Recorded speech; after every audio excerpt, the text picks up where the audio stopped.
Hi, Neil. Thank you so much for joining me in this little series of interviews that we're going to be doing together. I'm super, super excited to be learning more about you and the amazing work that you're doing, so this can be shared with others. Now, so tell me, Neil, I know that you've recently launched the Neil Thompson Academy, and I'm really interested to know more about what it's all about. Tell me about it.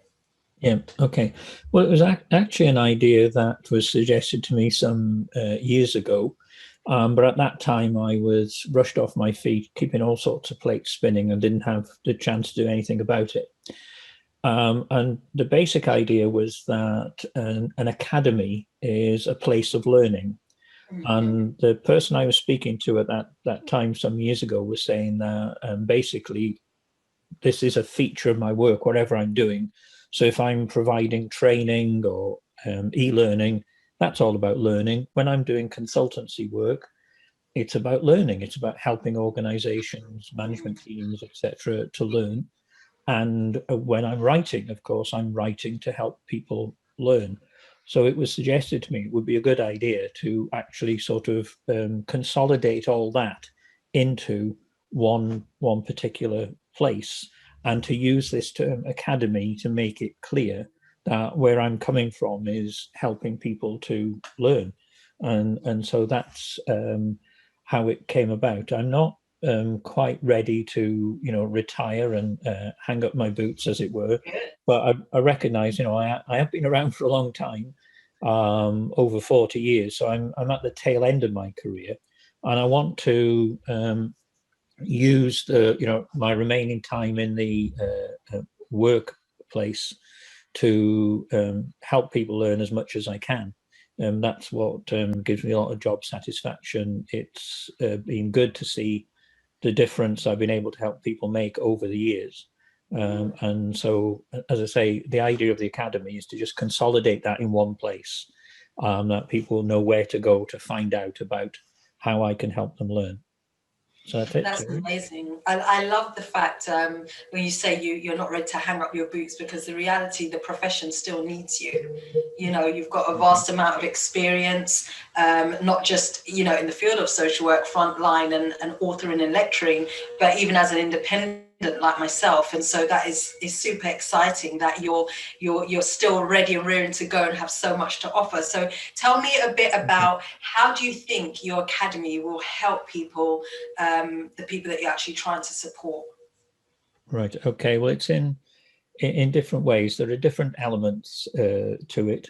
For one thing, there's information there about my books. I've been fortunate that I've had the opportunity to write and publish over the years, and that work has gone down well. In the last couple of years, there's been a particular development of that, in the sense that, for the most part, during my career, I've worked with major international publishers. And there are advantages to doing that, of course, because these days, especially, publishing is an international venture. I've sometimes had people say to me, "Why don't I mention this particular act of Parliament in one of my books?" And I've had to say, but that doesn't apply in Australia or Canada or other countries where people are reading my work. So being associated with international publishers has been a real advantage. But the thing is that some of the stuff I've wanted to publish, the major international publishers wanted to charge very high prices for. And I felt simply this isn't going to work. People are not going to buy.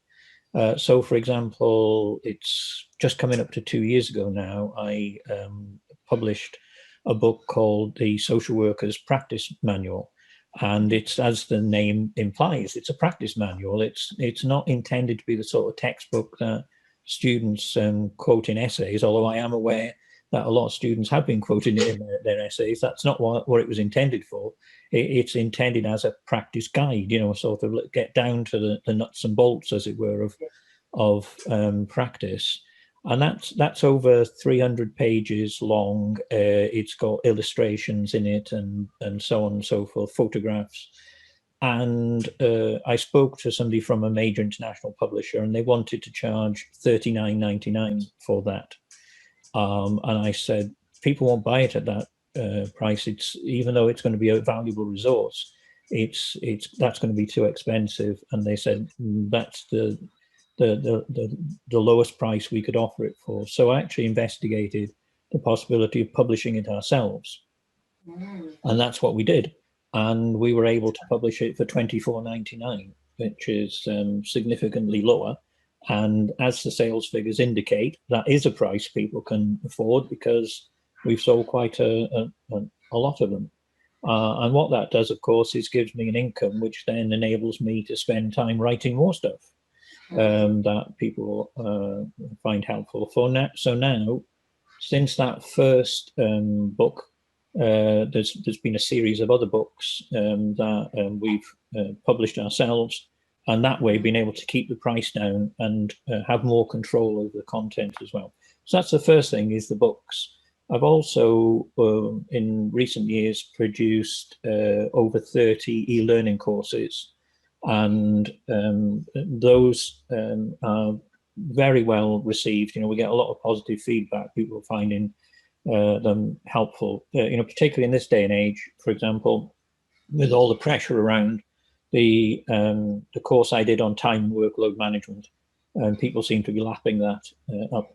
It's always struck me as strange that social work is such a pressurized occupation, and yet it seems fairly rare for people to have training around time and workload management, the tricks of the trade, as it were, in terms of how to cope with heavy workload and so on. So that's part of it as well. I've also, the third element is I've recently launched a couple of online programs. One is called the Social Workers Finishing School, which is, as the name implies, it's intended to help people make the transition from being a student into a newly qualified and then a well-established social worker, a fully fledged social worker. And that's also got a secondary purpose, in the sense of I'm conscious there are a lot of experienced social workers who would welcome a refresher, to something to re-energize them. And that course will help to do that as well. Then linked to that as well is what I'm calling the Surviving Social Work program.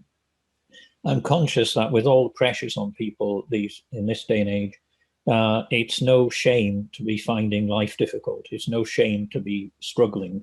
And the book that I co-wrote with John McGowan from Social Workers Union, called How to Survive in Social Work, has been very well received. We've had some very, very positive feedback about that. So in a sense, this program is an extension of that.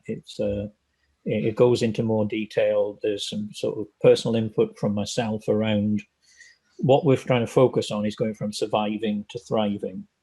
And then last but not least, in terms of what the Academy offers, is that I've negotiated access to what's known as a wellness platform at a reduced rate. This is something I came across through my interest in workplace well-being, that there's a company that offers literally thousands of resources about health and well-being. And the basic idea is that people can have access to this for a fairly low monthly fee. And that helps to keep people sane, I think. It helps in terms of self-care, developing resilience and so on, looking after ourselves, making sure that we're not being harmed by all the pressures around us. So I hope that makes sense, that the idea of the Academy is these different strands to my work are all now in one place where people can have easy access to them.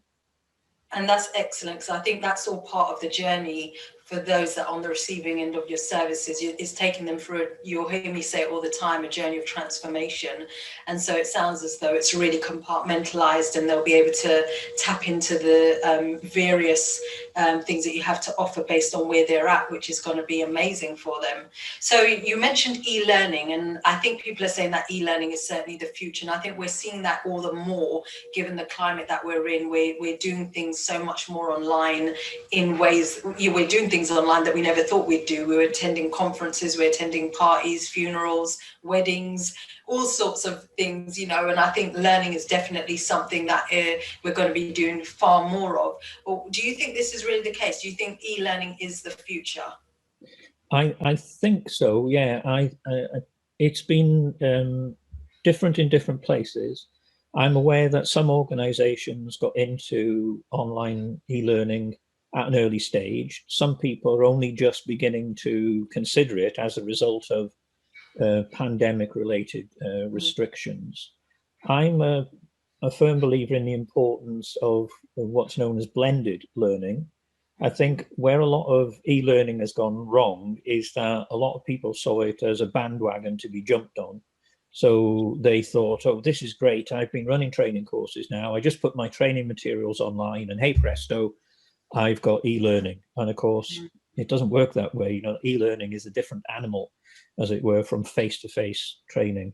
So the idea of blended learning is that people have access to learning resources from people like myself.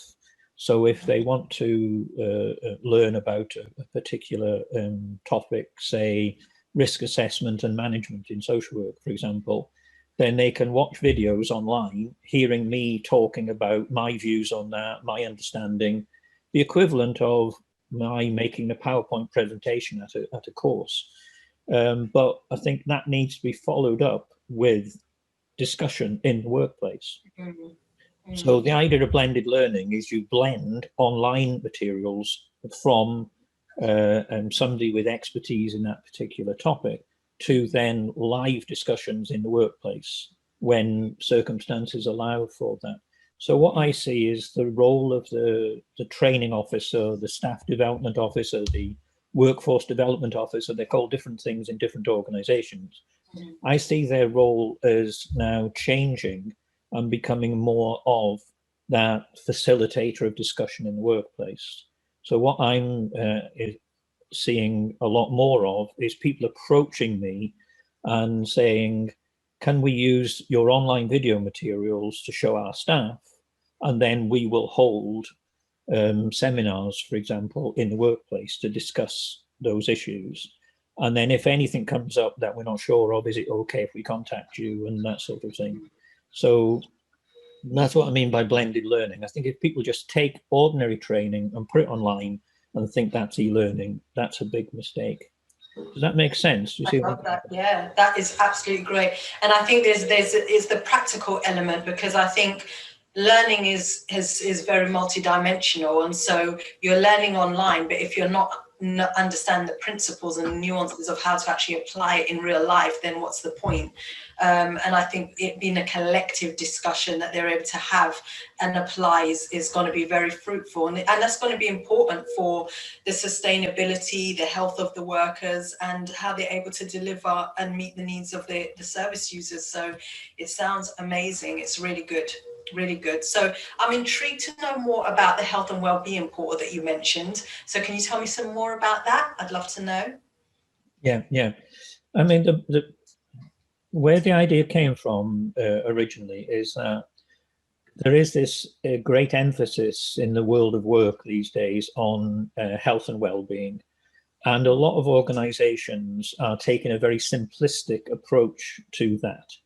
So they will, for example, offer their employees, say, gym membership or a reduced price gym membership or something like that, as if somehow by magic that's going to make people happier in their work and less stressed and more productive and so on. And of course, it's quite simplistic to do that. What really makes a difference in terms of health and well-being is employers being good employers, being supportive employers who value their staff, who keep their staff safe and so on.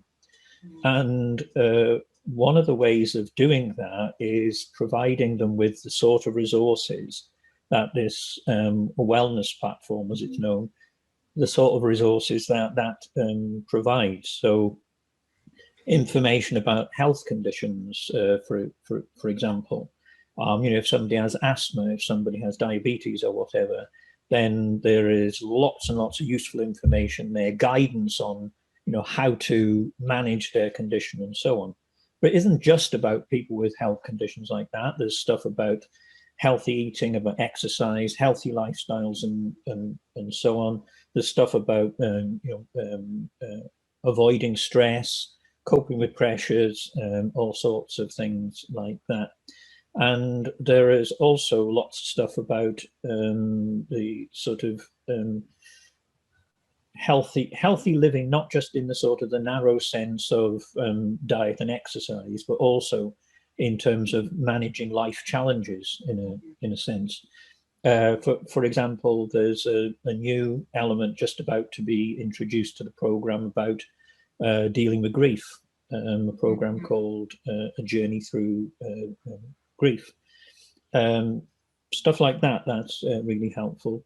So the basic idea is when somebody signs up to this, they are given the opportunity to do a sort of health and well-being profile of themselves. They're asked lots of questions, and then they're guided from that to the thousands of resources, literally thousands of resources on the platform, where they can pick and choose and think, right, yes, I want to know more about that, or I want to do a program that will help me learn about this and so on. So they can tailor it to their own specific needs. So it isn't just like a website with lots of information. There are structured programs and challenges that people can engage with. So yeah, that's how it works. I've been using it myself to sort of test it out, and I've been really pleased with it. It's a great help. I think and it's a lot cheaper than gym membership as well. Yeah, and I guess what I liked when you spoke about it covers things even like grief, because it's something that I talk about all the time. Like, we're often dealing with a lot of trauma. I mean, we're human beings as social workers, so we have our own traumas anyway sometimes, but we're also dealing with a lot of trauma we hear and see, and we deal with secondary victimization. We have secondary victims sometimes of abuse ourselves, stalking, and all sorts with the clients that we work with. So things like that are going to be really important for social workers to manage grief and loss when you lose a client for in whatever shape or form. So it's really important. It sounds like an amazing platform. So, okay, last but not least, I really want to know more about the Caring Business Builder, because I just love the name, and this resonates as we've spoken before about business being cutthroat, and it doesn't need to be. We need to be more of a mindset of collaboration, wanting to see each other win and building each other. So, as you know, my work is about helping independent social workers, or social workers becoming independent, should I say, and people who are semi-independent becoming fully independent. And it sounds as though what you're talking about really fits well with that in terms of being a caring business builder. So tell me more. Yeah, this is very, very interesting, actually, how this has come about. And I can see how it is in terms of what you do as a social workers strategy mentor for independent social workers. This is right up your street in a sense.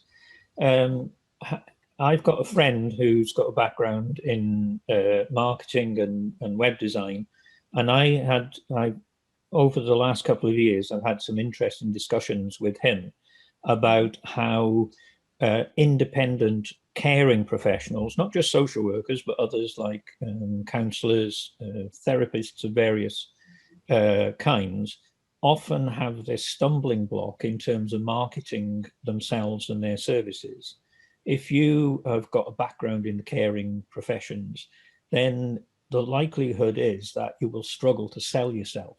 It just doesn't come naturally. It doesn't feel comfortable to say to the world, look at me, I've got something valuable to offer, and then to charge people for it. So from these discussions with my friend, it emerged the idea of perhaps his marketing services could be offered specifically to people, including independent social workers, to people with a background in caring professions. And so I worked with him to develop a package of, it's a website plus various other digital marketing support. And we work together on this in the sense that My friend and colleague offers people marketing advice because he's a genius at that. He's come up with some brilliant ideas in terms of marketing services and products and so on and so forth. So he supports them with the marketing side of things, and I support them with what I have to offer in terms of my experience and expertise, having been self-employed as a caring professions person for the best part of 24 years now. So it's something we're pleased about, that we're starting to get people taking this up now and getting positive feedback about how it's helping people to make that transition, that change of mindset in terms of marketing what they have to offer. Getting away from the idea a lot of people have got is, well, you just put a website up and then sort of a fairly amateurish one will do, and then somehow you'll get lots of work. And of course, that's far from the reality. Marketing your business is actually quite complex, and that's where this project can help people. Excellent. It sounds brilliant. And I think you're right. I mean, that it resonates with me about having an amateurish website and thinking people are just going to flood to you, because it's really your shop front, isn't it?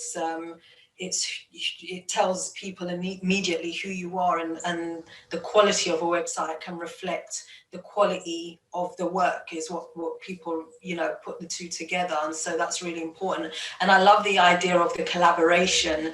I mean, it's something similar that I do on my own program for social work as well. I'm collaborating with various people in marketing, people in the therapeutic sector, people in doing websites, whatever it may be, people in marketing, leadership, all those things. And I think I love the collaboration element, and it does fit well with kind of what you're describing about being a caring business builder, because you're also setting the precedents and letting them know, what their business structure could even look like, how they can do things. So I think that's a really lovely touch. Thank you so much, Neil. So this has been really, really interesting to hear all about the goodies that you have in store for social workers. Is there anything else that you would like to say before we draw it to a close?